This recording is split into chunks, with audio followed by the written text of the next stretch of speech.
శ్రీ విశ్వ విజ్ఞాన విద్యా ఆధ్యాత్మిక పీఠం 96వ వార్షిక మహాసభలు. వీటికి విచ్చేసిన మీ అందరికీ కూడా హృదయపూర్వకమైనటువంటి నమస్కారాలు తెలియజేస్తూ, పూర్వ పీఠాధిపతులందరికీ కూడా పాదాభివందనం తెలియజేసుకుంటూ, ప్రస్తుత పీఠాధిపతి గారు డాక్టర్ ఉబరాలి షా గారు మరి ఎంతో చైతన్యవంతమైనటువంటి, జ్ఞానవంతమైనటువంటి, తాత్వికపరమైనటువంటి విశేషాలన్నీ కూడా ఈ విశ్వ శ్రేయస్సు కోసం అందిస్తున్నందుకు మన అందరి తరఫున కూడా వారికి నమస్కారం తెలియజేస్తున్నాను. ఈరోజు చాలా చాలా చాలా ఆనందపడేటటువంటి విషయం. ఎందువల్లంటే విద్వానేవ విజానాతి విద్వజ్జన పరిశ్రమం అన్నారు. విద్వాంసుల యొక్క శ్రమ ఫలితం అన్నీ తెలుస్తాయటండి. అలాగా డాక్టర్ ఉమరాలి షా గారు రాసినటువంటి పుస్తకాల్లో ఒకటైనటువంటి బర్హిణీదేవి పద్యకావ్యానికి వ్యాఖ్యానం మరి ఆంధ్రప్రదేశ్లో ప్రముఖులు, ఉభయ రాష్ట్రాల్లో తెలుగు సంస్కృతంలో ప్రముఖులు ఎవరు అంటే 5గురు చెప్తే అందులో బేతవోలు రామబ్రహ్మం గారు ఉంటారు. ఒకసారి మీరు కరతాళ ధ్వనులతో ఆయన అభినందించాలి. ఎందువల్లంటే ఆయన మరి ఈ కావ్యానికి వ్యాఖ్యానం రాసి అర్ధ తాత్పర్యాలతోటి, తర్వాత వివరణతోటి ఇవన్నీ కూడా విశేషమైనటువంటి అందించినందుకు ముందుగా మరి విశ్వవిజ్ఞాన విద్యా ఆధ్యాత్మిక పీఠం తరఫున, ఉమరాలి షా సాహితీ సమితి తరఫున కూడా నేను హృదయపూర్వకమైనటువంటి పాదాభివందనాలు చేస్తున్నాను. ఈ కథ 14వ శతాబ్దం అందలి భారతదేశపు చరిత్ర బర్హిణీదేవి కావ్యం. సంఘ సంస్కరణాభిలాషే ఈ దీనికి ప్రధానాంశం. విజయనగరాధీశుడు బుక్కరాయలు అతని కుమార్తె బర్హిణీదేవికి సంబంధించిన కథాంశం. దీన్ని తీసుకుని రాశారండి డాక్టర్ ఉమరాలి షా గారు. దాన్ని మరి ఈరోజు వ్యాఖ్యానాన్ని డాక్టర్ ఉమరాలి షా గారు మన పీఠాధిపతి గారికి ఇవ్వడానికి విచ్చేశారు. ఆయన తర్వాత ఆయన మాట్లాడతారు. ఆచార్య బేతవోలు రామబ్రహ్మం గారు సంస్కృతాంధ్ర పండితులు, పద్యకవి, అవధాని, అనువాదకులు, విమర్శకులు, వ్యాఖ్యాత, మంచి అధ్యాపకులు, సాహితీ స్రష్ట. ఇన్ని విశేషాలు ఉన్నటువంటి మహానుభావులు చాలా తక్కువ మంది ఉన్నారండి ఉభయ రాష్ట్రాల్లో. అటువంటి రామబ్రహ్మం గారు మరి సోదరుడు చంద్రజీ అని అనిపించుకునేటటువంటి అదృష్టాన్ని కలిగించినటువంటి ఆంధ్ర గీర్వాణ విద్యాపీఠం కొవ్వూరులో ఉందండి. అది 110-15 సంవత్సరాల కళాశాల. అందులో చదువుకోవటం నా అదృష్టం. నేను చేరేటప్పటికి ఆయన 5 ఏళ్ళు చదువుకుని వెళ్ళిపోతున్నారు. రావూరి వెంకటేశ్వర్లు గారు చెప్పారు, బేతవోలు రామబ్రహ్మం గారిని తను చదువుకున్నారయ్యా, చాలా బాగా సర్వప్రథముడుగా వచ్చారు, అవధానాలు కూడా చేస్తున్నారు అని. ఆ తర్వాత మరి ఆయన ఎంతో కృషి చేసి విశ్వవిఖ్యాత నట సార్వభౌమ ఎన్టీ రామారావు గారి చేత ప్రశంసలు పొంది ప్రత్యేకంగా బొమ్మూరు విశ్వవిద్యాపీఠంలో, తెలుగు పీఠంలో ఆచార్యులుగా చేరినటువంటి మహానుభావులు ఆయన. అలాంటి ఆయన మనకి ఈ వ్యాఖ్యానాన్ని అందించడం చాలా అదృష్టం. భాషా ప్రవీణ చేశారు. ఆచార్య తుమాటి దోణప్ప గారి దగ్గర తెలుగు వ్యాకరణాలపై సంస్కృత ప్రాకృత వ్యాకరణాల ప్రభావం, అసలు వ్యాకరణమే కష్టం. అటువంటిది అలాంటి పోలికలతోటి తులనాత్మక పరిశీలన చేసినటువంటి మహానుభావులు బేతవోలు రామబ్రహ్మం గారు. తర్వాత బొమ్మూరు పొట్టి శ్రీరాములు తెలుగు విశ్వవిద్యాలయంలో సాహిత్య పీఠానికి, తర్వాత వాంగ్మయ్యేని త్రైమాసిక మాసపత్రికను తీసుకొచ్చారు. 25 మంది పైగా వీరి దగ్గర పిహెచ్డీలు తీసుకున్నారండి అటువంటి మహానుభావులైన. తర్వాత 2005లో సెంట్రల్ యూనివర్సిటీలో ఆచార్యులుగా వెళ్ళారు. 300లకు పైగా అవధానాలు. ఎంతో అనుబంధం లేకపోతే పశ్చిమ గోదావరి, తూర్పు గోదావరి, ఉమరాలి షా గారి గురించి వారికి తెలుసు. ఇన్ని పుస్తకాలు రాసినటువంటి వారికి ఏదో ఒక విశేషమైనటువంటిది చెయ్యాలి. ఇప్పటి వరకు ఎవరో మన వాళ్ళు కొంచెం విషయాలు వివరించారు తప్ప ఇలా ప్రత్యేకంగా మలినాథ సూరి మరి వ్యాఖ్యానం రాసినందుకు కాళిదాసు పుస్తకాలకి వైభవం. వ్యాఖ్యానం చేస్తేనే విషయాలు అయ్యే. అలాగే ఒక పుస్తకానికి వ్యాఖ్యానం ధర విజయ విలాస వ్యాఖ్య హృదయోల్లాస తాపీ ధర్మారావు గారు. అంతకుముందు ఎంతోమంది రాసినా సరే దానికి అత్యంతమైనటువంటి ప్రసిద్ధి వచ్చింది. అలాంటి ప్రసిద్ధి పొందడానికి అవకాశం కల్పించేటటువంటి విషయంగా విశ్వవిజ్ఞాన విద్యా ఆధ్యాత్మిక పీఠాచార్యులు డాక్టర్ ఉమరాలి షా గారు మరి ఆయన ఎంత భీమవరంలో సభలకి ఎంతమంది గొప్పవాళ్ళండి. రావూరి భరద్వాజ్ గారు అలాంటి గొప్పవాళ్ళందరినీ తీసుకొచ్చేటటువంటి అవకాశం మా సాహితీ సమితికి కల్పించారని చెప్పి మీకు తెలియజేస్తున్నాను. కొత్త గోదావరి పద్యకావ్యాన్ని, తర్వాత చాలా శ్రీదేవి భాగవతం, దానికి కేంద్ర సాహిత్య అకాడమీ అవార్డు వచ్చిందండి. అలాగా తర్వాత ఆధునిక వేమన శతకం, అనర్ఘరాఘవం, తెలుగు వ్యాఖ్యానం, మృచ్ఛకటికం వ్యాఖ్యానం, శ్రీమద్ రామాయణం, తెలుగు వచనం యథాతథంగా, అలాగ 50 పైగా శ్రీ దత్తాత్రేయ గురుచరిత్ర, ఇలా ఎన్నో పుస్తకాలు రాసినటువంటి మహానుభావులు. తర్వాత అవధాన సుధాకర, సభా సంచాలక సార్వభౌమ, సభా సమ్మాన్ పురస్కారాలు స్వీకరించారు.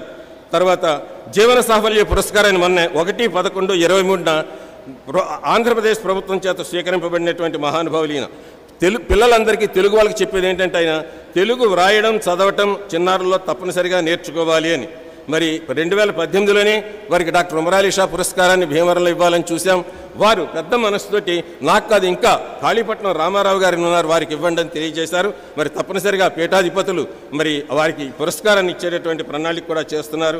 అటువంటి మహనీయులు ఈ రోజున విచ్చేయడం, వారు రాసినటువంటి వ్యాఖ్యాన పుస్తకాన్ని పీఠాధిపతులకు అందించటం చాలా చాలా విశేషమైన విషయం. మీరందరూ కరతాళధ్వనులతోటి ఉమరాలీ షా గారికి ఆనందపడేటటువంటి విధంగా తెలిసేటట్టుగా చేయవలసిందిగా కోరుకుంటూ మీ అందరి దగ్గర సెలవు తీసుకుంటున్నాను. నమస్కారం.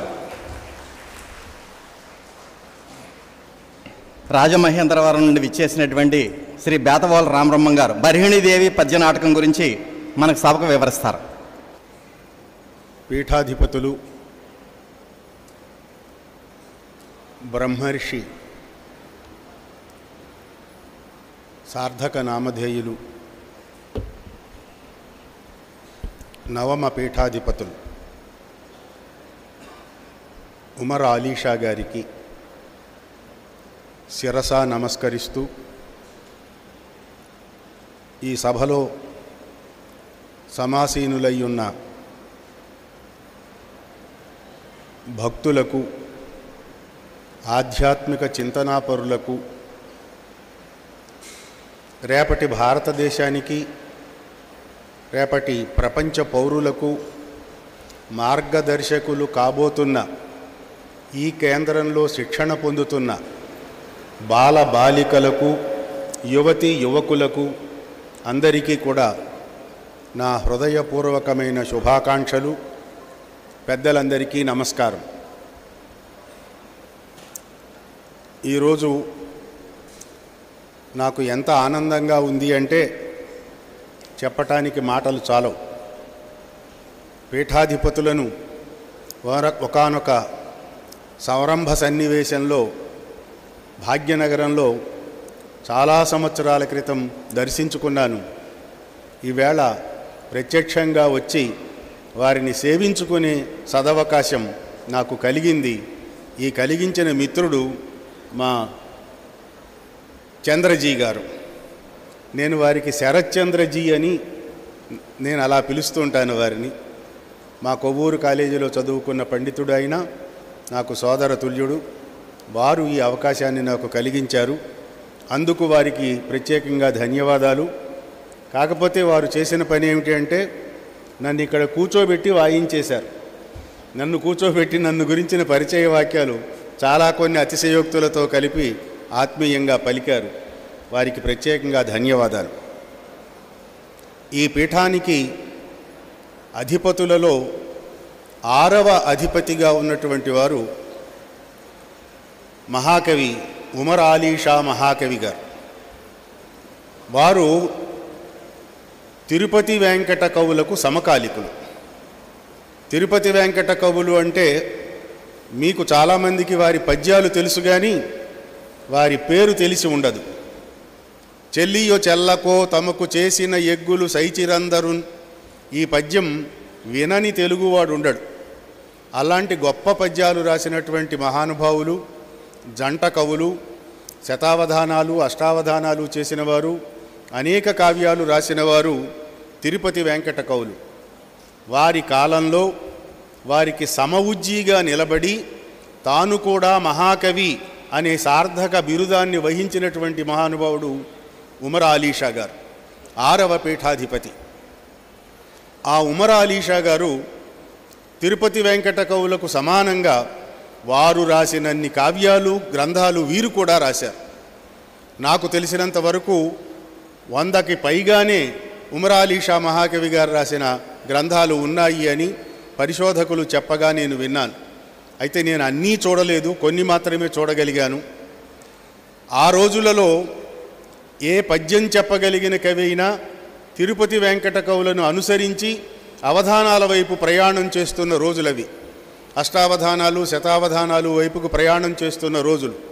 కానీ ఉమరాలీ షా మహాకవి గారు తాను 18వ ఏటనే పద్యాలు రాయటం ప్రారంభించిన, ఇంకా ముందే చిన్న వయసులోనే పద్యాలు చెప్పటం ప్రారంభించిన, వీరి ఆకర్షణ ఎదురుగుండా ఉన్నా వారు మాత్రం ఈ అవధాన రంగం వైపు రాకుండా ఆశు కవిత్వంలో కవిత్వము ఉండదు, ఆధ్యాత్మికత ఉండదు అనే నికార్సైన అభిప్రాయానికి కట్టుబడి కవిత్వంతో ఆధ్యాత్మిక సందేశంతో నిండిన కావ్యాలు కూచుని రచించి లోకానికి అందించినటువంటి మహానుభావుడు ఉమరాలీ షా మహాకవి గారు.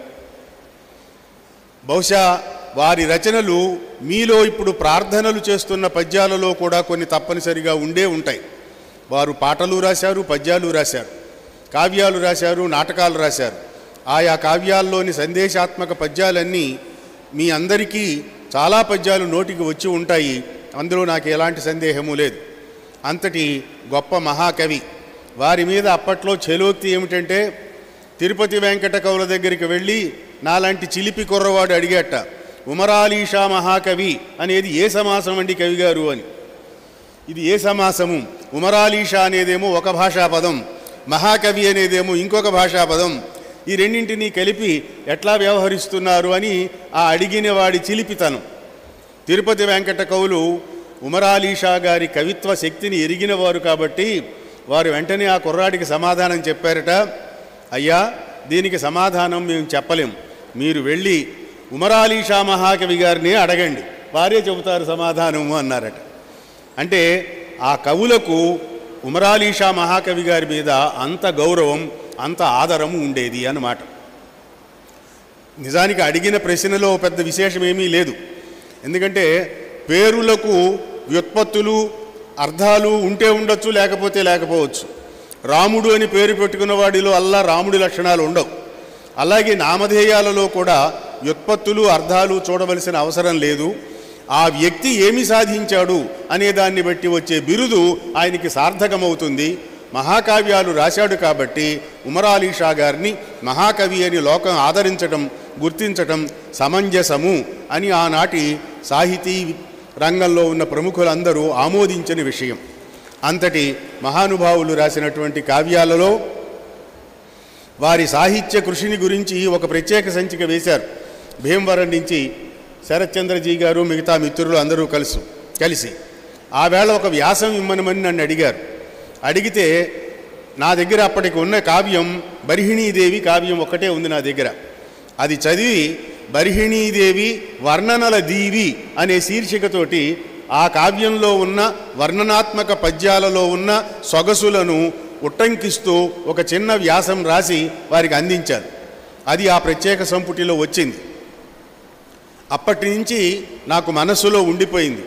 ఆ కావ్యాన్ని ఎలాగూ చదివాం కదా, ఇది ఇలా వదిలేస్తే ఎవరికీ అర్థం కాదు అని నాకు అనిపించింది.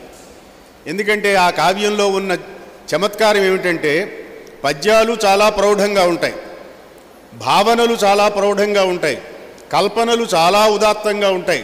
ఒకటి రెండు నేను మీకు వాచవిగా అందిస్తాను. ఇవన్నీ ప్రతి కావ్యంలోనూ ఉంటాయి. కానీ ఈ కావ్యానికి ఉన్న ప్రత్యేకత ఏమిటి అని అంటే చారిత్రక కల్పిత కథాకావ్యం ఇది. పాత్రలన్నీ చరిత్ర ప్రసిద్ధమైనవి, కథ మాత్రం చరిత్రకు సంబంధం లేదు. కల్పిత కథాకావ్యం, చారిత్రక కల్పిత కథతో కూడిన మహాకావ్యం ఇది. ఈ కథ కూడా ఎలా చెప్పారు అని అంటే కథ జరిగిన కాలం వరుసలో చెప్పలేదు. ఇప్పుడు మనకి రామాయణం కథ చెప్పండి అన్నారనుకోండి, అనగా అనగా ఒక మహారాజు గారు, ఆయన పేరు దశరథుడు, ఆయనకి 3 భార్యలు 4 కొడుకులు, ఇలా వరుస అగ్గ చెప్పుకుంటూ పెడతాం. ఇది ఎవరిని ఇంకా అడగక్కర్లేదు. మనం ఆ వరుస చదువుకుంటూ వెళ్ళిపోతే రామాయణ కథ అంతా మనకి తెలిసిపోతుంది.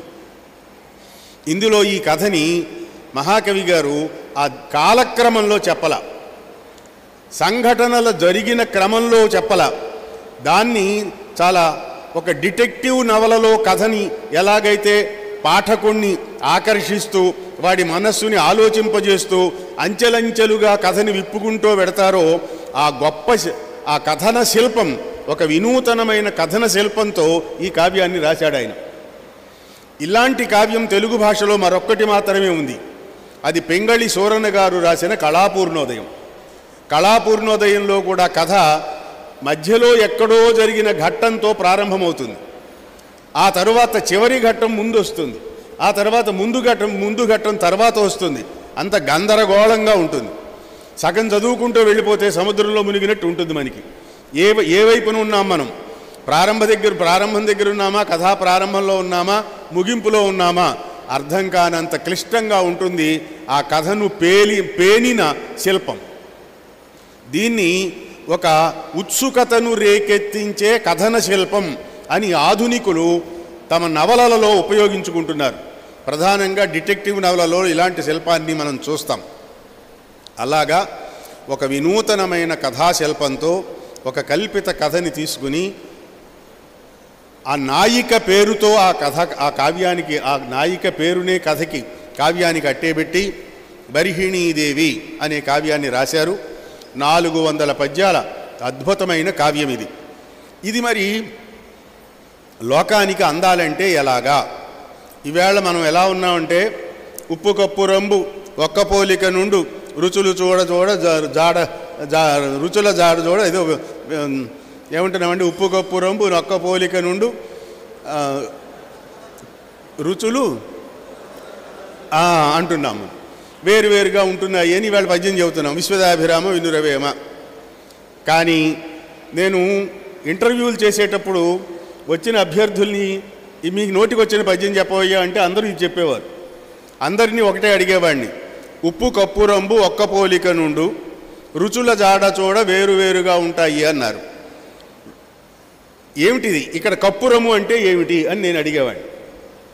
కప్పురం అంటే ఏముందండి, గుళ్ళో ఆహారతి ఇచ్చేటప్పుడు వెలిగిస్తారు కదండి, అదండి అన్నారు. బహుశా ఇప్పుడు మీలో కూడా, బహుశా పెద్దవాళ్ళకి తెలిసేగాము, ఇక్కడ కూర్చున్న పిల్లలందరూ కూడా కప్పురము అంటే తప్పనిసరిగా క్యాంఫర్ అని అర్థం చెబుతారు, దేవుడికి వెలిగించేది అని. దాన్ని ఉప్పుతో ఎవడు రుచి చూస్తాడు? ఉప్పు అయితే తినేది కాబట్టి రుచి చూస్తాం.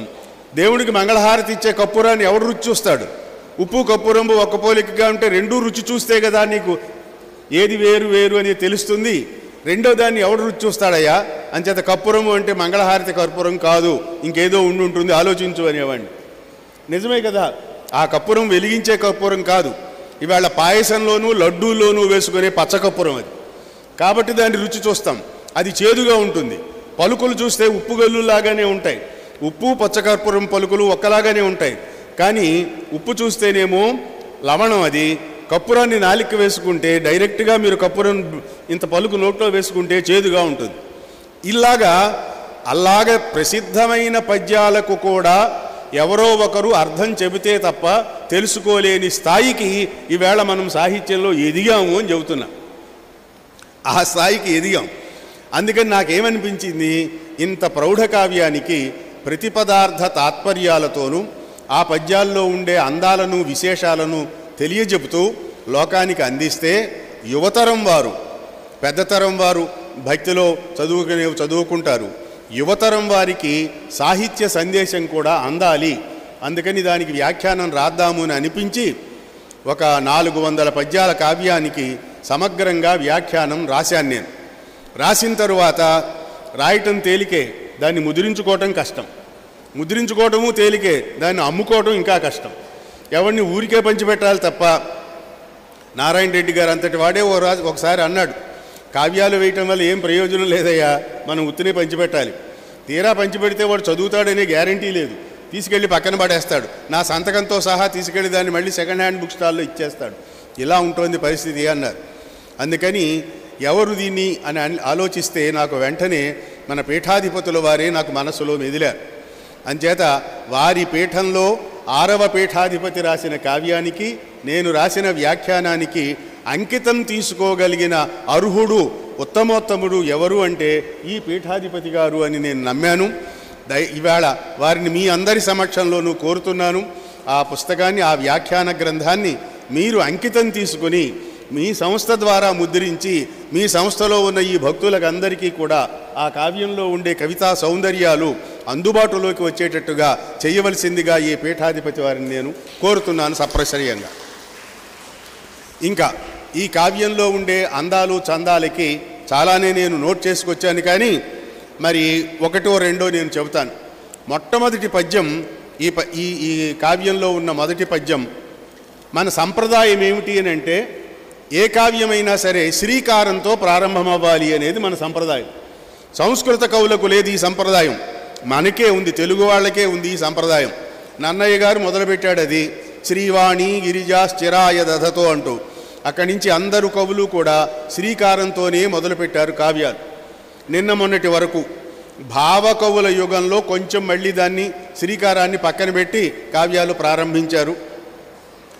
ఈ ఉమరాలీ షా మహాకవి గారు మాత్రం తెలుగు కావ్య సంప్రదాయాన్ని తూచా తప్పకుండా పాటించి పద్యరచనలోనేమి, యతిప్రాసలలోనేమి, సమాస నిర్మాణంలోనేమి, వస్తు విన్యాసంలోనేమి, కావ్య ఆరంభంలోనేమి, కావ్య ముగింపులో కూడా చక్కటి భరతవాక్యం లాంటి పద్యం ఇచ్చి ఉపదేశాత్మకంగా ముగించారు. ఆ తెలుగు కావ్య సంప్రదాయాన్ని అక్షరాలా పాటిస్తూ రాసినటువంటి మహాకవి ప్రారంభం ఎట్టా చేశారు అని అంటే, శ్రీలీజాలగ నేర్చు సర్వ జగమున్ సృష్టించుచున్ పేర్చు ఏవేళన్ పాంసు విమిశ్రితాంబుకణమున్ విశ్వంబుగా మార్చు మాయాలంకారములార్చు ఏ సహజము అబ్జాతోద్భవాండంబు తా లీలం తీర్చునో ఆ స్వభావ బలము ఓలిన్ శాంత చైతన్యమై చాలం కూర్చుత సంఘ సేవకులకున్ సౌశీల్య సౌభాగ్యముల్. ఇది వారిచ్చిన ఆశీర్వచన రూపమైనటువంటి కావ్యారంభ పద్యం. ఇందులో సంఘ సేవకులకు, సమాజాన్ని ఆధ్యాత్మిక రంగంలో సమాజానికి సేవలందిస్తున్న వారికి, భౌతికంగా సమాజానికి సేవలందిస్తున్న వారికి సౌశీల్య సౌభాగ్యములను కలిగించుగాక. సంఘాన్ని సేవించటానికి రంగంలో దిగిన వారికి సౌశీల్యము అనేది నెంబర్ 1 క్వాలిటీ. ఆ సౌశీల్యం ఉండాలి, చేయూతను అందించటానికి కావలసిన సౌభాగ్యము ఉండాలి. అంచేత ఈ రెండింటిని సంఘ సేవకులకు ఎవరందించాలి? చైతన్యము అన్నారు. ఇక్కడ ఏ దేవుడి పేరు చెప్పలేదు ఆయన. చైతన్యము, మహామహిమోపేతము, బ్రహ్మాండాన్ని సృష్టి చేసినటువంటి సంకల్ప శక్తి. ఆ సంకల్ప శక్తి, ఆ చైతన్యాత్మకమైన భావము ఈ సమాజాన్ని ఉద్ధరించటానికి సంఘ సేవకులకు కావలసిన సౌశీల్య సౌభాగ్యములను అందించుగాక అని ఒక అమూర్తమైన ఆధ్యాత్మిక తత్వాన్ని ఆరాధ్య దేవతగా ఆయన ఉపాసించి తన కావ్యారంభంలో ఆ దేవతనే ప్రార్థించి వారి ఆశీస్సులను, ఆ దేవత అనుగ్రహాన్ని మనందరి మీద ప్రసరింపజేసినటువంటి క్రాంతదర్శి అయిన కవి ఉమరాలీ షా మహాకవి గారు. ఇందులో ఇంకొక చమత్కారం చెబుతా. సాధారణంగా పద్యం అంటే 4 పాదాలు ఉంటాయి. అందులోనూ ప్రారంభ పద్యం అనేసరికి తప్పనిసరిగా 4 పాదాలు ఉంటాయి. కానీ ఈ కవి గారు 5 పాదాలు రాశారు మొట్టమొదట్లోనే. అది కూడా శార్దూలం. శార్దూలం కూడా నియమబద్ధంగానే మగణం ఉండాలట. కావ్యానికి ఆరంభంలో మగణం ఉంటే అది మంగళప్రదము అన్నారు. మనకి పద్యాలలో మగణం వచ్చే పద్యం శార్దూలం ఒక్కటే. అందుకని అందరూ శార్దూలాలే రాసుకుంటూ వెళ్ళారు. శ్రీవక్షోజ కురంగనాభమెదపై చెన్నొంద అని మరుచరిత్ర, శ్రీభూపుత్రి వివాహవేళ అంటూ వసుచరిత్ర. అందరూ కూడా శ్రీతోనే ప్రారంభించారు, మగణంతోనే ప్రారంభించారు, అంటే శార్దూలంతోనే ప్రారంభించారు. వీరు కూడా అలాగే మగణంతో ఉన్న శార్దూలంతోనే శ్రీకారంతోనే ప్రారంభించారు. కాకపోతే పంచపాది ఎందుకు చేశారు? అందరూ 4 పాదాలే చేస్తే వీరు పంచపాది ఎందుకు చేశారు అని అంటే, ఈ రహస్యాన్ని కావ్యంలో ఎక్కడో ఒక వర్ణనాత్మక సన్నివేశంలో దీనికి క్లూ ఇచ్చారు. ఏమిటంటే ఆ క్లూ, ఈ ప్రపంచము అనేది పాంచభౌతికం, సృష్టి మొత్తం పాంచభౌతికం, మానవ శరీరం మొత్తం పాంచభౌతికం, అంతరింద్రియాలు బహిరింద్రియాలు 5 5 5. అంచేది 5 అనేటువంటి సంఖ్యకు బాహ్య సృష్టిలో అంతర జగత్తులో కూడా అత్యధిక ప్రాధాన్యం ఉంది. ఈ 5 కలిస్తేనే అది మహాచైతన్య స్వరూపం అవుతుంది. ఆ చైతన్య స్వరూపమే మనందరికీ ఉపాసింపదగినటువంటి దైవము. ఈ గూఢార్థాన్ని ఇందులో నిక్షేపిస్తూ వారు 5 పాదాల శార్దూలంతో కావ్యాన్ని ప్రారంభం చేశారు. గొప్ప గొప్ప వర్ణనలు చేశారు. తాత్పర్యం చెప్తాను పద్యాలు చదివి చెప్పడం కన్నా. మంచుబొట్లు రాలుతున్న సన్నివేశాన్ని వర్ణన చేశారు. ఒక ప్రాతకాల సమయంలో బర్హిణీదేవి రాజాంతఃపురం నుంచి బయలుదేరి నడుచుకుంటూ అడవిలోకి వెళ్తుంది ఒక మునీశ్వరుని దర్శించటానికి. చాలా గొప్ప కథ అనేది, తప్పనిసరిగా మీరు చదవాలి. ఆ వెళ్తున్నప్పుడు అది శీతకాలం, చెట్ల ఆకుల చివరి నుంచి మంచుబొట్లు ఒకటొకటిగా కింద రాలుతున్నాయి, చిటపట టపటపా ధ్వనులు చేసుకుంటూ. సూర్యుడు ఉదయిస్తున్నాడు, ఆ కిరణాలు వచ్చి కొన్ని మంచు బిందువులలో ప్రతిఫలిస్తున్నాయి. ఈ కిరణాలు ప్రతిఫలించిన మంచు బిందువులేమో ఎర్ర రంగులో పగడాల్లాగా ఉన్నాయి. ఈ మంచు సూర్యకిరణం ప్రతిబింబించని మంచు కణములేమో ఆణిముత్యాల్లాగా ఉన్నాయి. అంచేత తెల్లని మంచు బిందువులు వాటితో కలిసి ఎర్రని మంచు బిందువులు కిందకి రాలుతూ ఉంటే ప్రకృతి కాంతకు ఆ సూర్యభగవానుడు అందించిన ముత్యాల పగడాల కలగలిపిన దండలాగా ఉంది అని వర్ణన చేశారు. ఎంత సూక్ష్మమైన పరిశీలన చేస్తేనూ ఇది కుదురుతుంది. అలంకార శాస్త్రంలో ఇలాంటి వాటిని చాలా గొప్పగా కీర్తిస్తారు. తద్గుణాలంకారము అంటారు దాన్ని.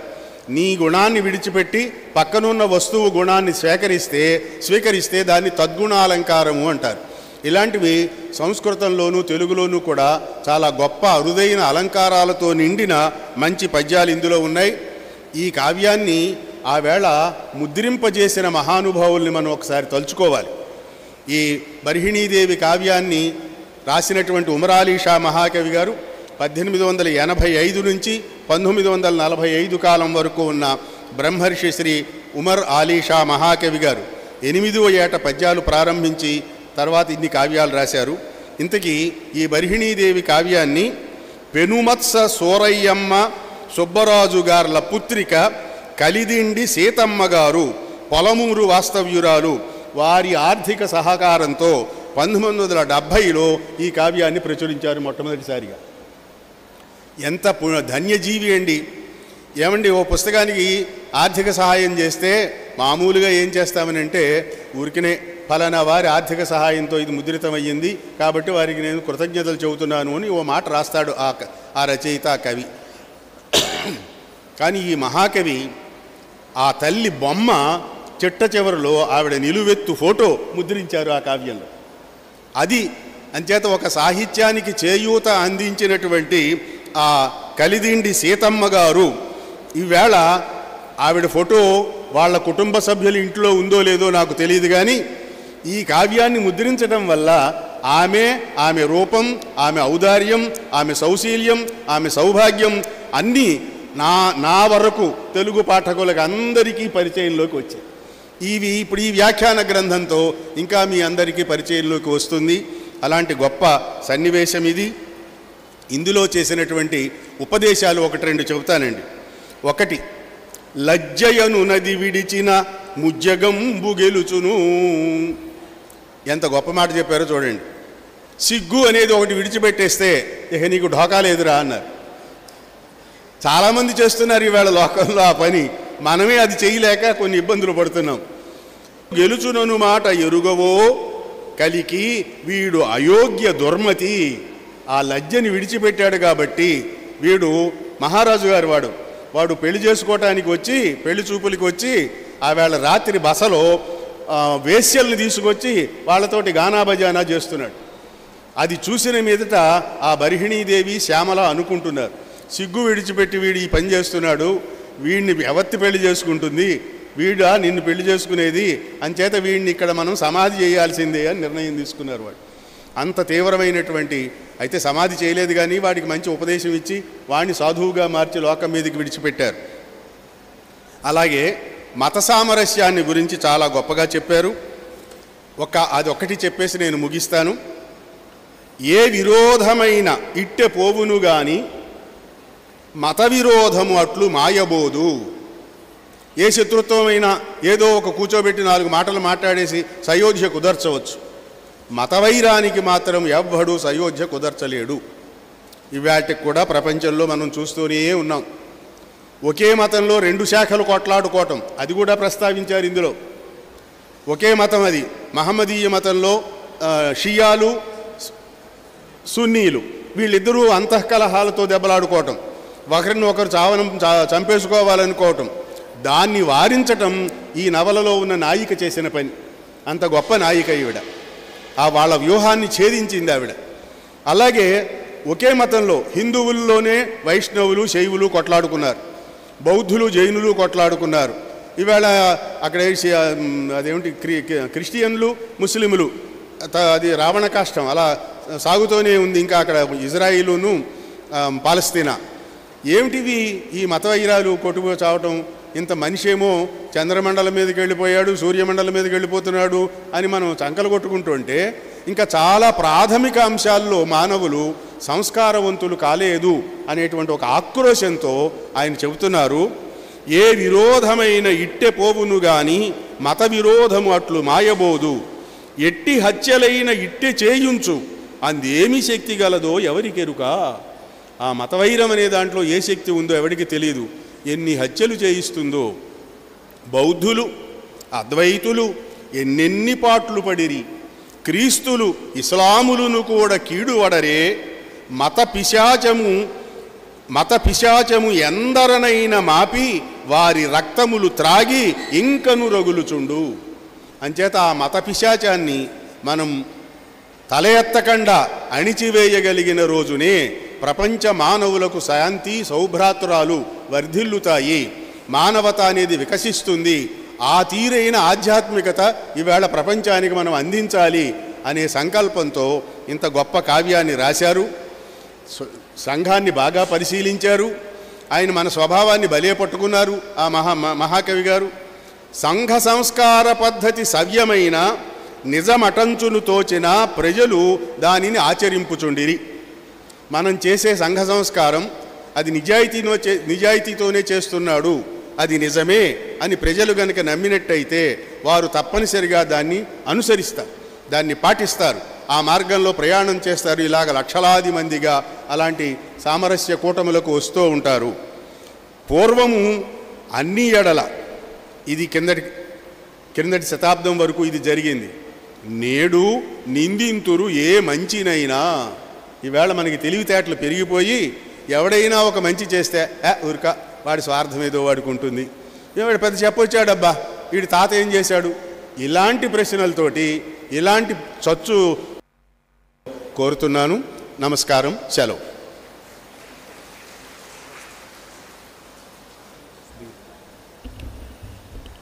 శ్రీ బేతవోలు రామబ్రహ్మం గారు చాలా చక్కగా ఎంతో విశిష్టతతో కూడినటువంటి సాహిత్యాన్ని బర్హిణీదేవి పద్యనాటకం గురించి కవిశేఖర డాక్టర్ ఉండాలిషా గారి రచనని ఎంతో చక్కగా మనకు వివరించారు.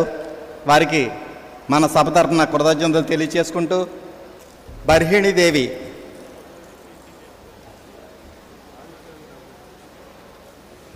అర్ధ తాత్విక సంపద అనేటువంటి విషయాన్ని వారు మత వైరాల నివారణకు మత పిశాచాన్ని అణిచివేస్తేనే మానవత్వం పరిడవిల్లుతుంది అని కవిశేఖర డాక్టర్ ఉండాలిషా గారు చెప్పినటువంటి విధానాన్ని, నిజాయితీతో సంఘ సంస్కారం చేస్తే ప్రజలు తప్పకుండా పాటిస్తారు అని చెప్పి చాటి చెప్పినటువంటి విషయాన్ని, సామరస్య సాధన కోసం కళాన్ని గొప్ప ఆయుధంగా ఉపయోగించినటువంటి కవిశేఖరుడు డాక్టర్ ఉండాలిషా అని చెప్పి చక్కగా శ్లాఘించారు.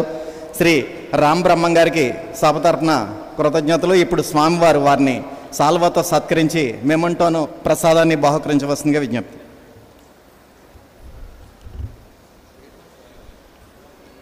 ఒకసారి చప్పట్లు కొట్టండి అమ్మా అందరూ కూడా.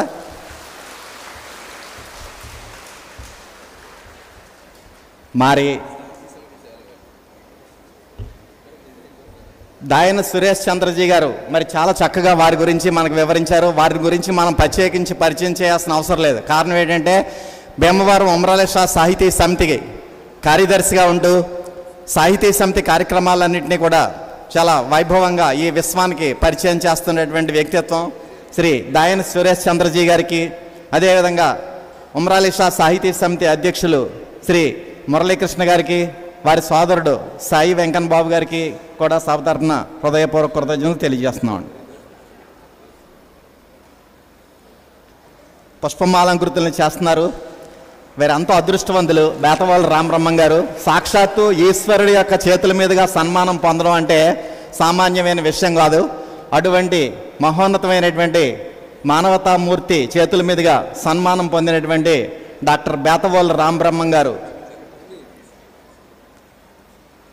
ఇప్పుడు బర్హిణీదేవి గ్రంథం యొక్క డిటిపి కాపీని స్వామివారికి బాహుకరించారు. అది మరలా పుస్తక రూపంలోకి వచ్చిన తర్వాత మరలా ఇంకొకసారి ఆవిష్కరణ కార్యక్రమం మనం ఏర్పాటు చేసుకుందాం.